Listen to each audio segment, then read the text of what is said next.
بسم اللہ الرحمن الرحیم۔ لفظ ذہن دو خوف اللہ کسی پہ مسلط نہیں کرے گا، اللہ یعوذ باللہ، دو خوف اللہ کسی پہ مسلط نہیں کرے گا۔ جو دنیا میں اپنے معاملات میں اللہ سے ڈرتا رہا، اللہ قیامت کے دن اس کے لیے آسانیاں اور خوف سے نجات دے دے گا، اور جو دنیا میں بے خوف ہو کے زندگی بسر کرتا رہا، رسول اللہ صلی اللہ علیہ وسلم نے فرمایا قیامت کے دن پھر اللہ ایسا ڈرائے گا جیسا کبھی کسی نے نہیں ڈرایا ہوگا۔ اس لیے آج میرے اور آپ کے پاس وقت ہے، اپنے معاملات میں ہم اللہ سے ڈرتے رہیں۔ ہماری زندگی کا ہر قدم جو بھی ہم اٹھاتے ہیں زندگی کے کسی بھی معاملے میں، اس میں دو آپشنز ہوتی ہیں، ایک حلال ایک حرام۔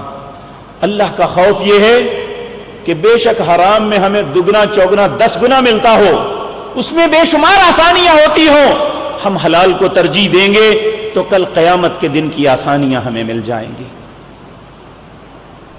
آج تھوڑی سی مشقت ضرور ہے، اس رمضان میں تھوڑی سی محنت ضرور ہوگی، راتوں کا دورانیہ کم ہوگا، دن لمبا ہوگا، گرمی کی شدت ہوگی، لیکن یہ گرمی کی شدت، یہ پیاس، یہ بھوک ہمیں جہنم کے عذابوں سے بچا سکتی ہے۔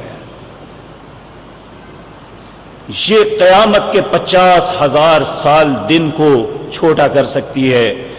یہ قبر کے اندر آگ کے بستر، آگ کے لباس اور جہنم کے دروازے سے ہمیں بچا سکتی ہے اگر آج اللہ سے معافی طلب کر لیں، آج اللہ کی خوشنودی کے لیے کچھ کر لیں، اس کے لیے اپنے آپ کو تیار کر لے، تو پھر اس وقت کیا ہوگا؟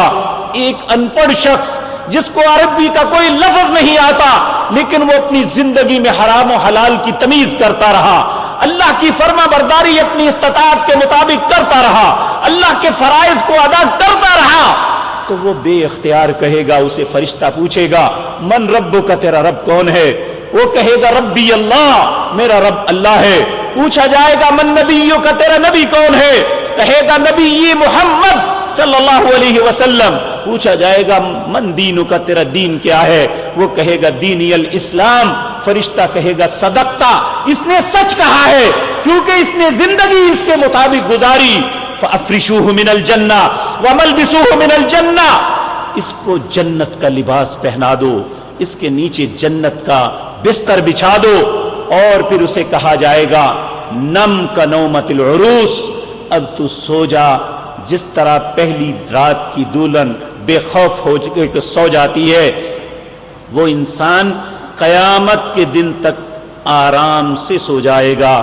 یہ اس کے لیے ہے جو انسان اپنی زندگی میں اللہ کے لیے کوئی سٹرگل کرتا رہا، کوشش کرتا رہا، اپنی زندگی میں اسلام کے لیے محنت کرتا رہا۔ اللہ ہمیں بھی توفیق عطا فرمائے۔ نزل الفرقان على عبده ليكون للعالمين نذيرا۔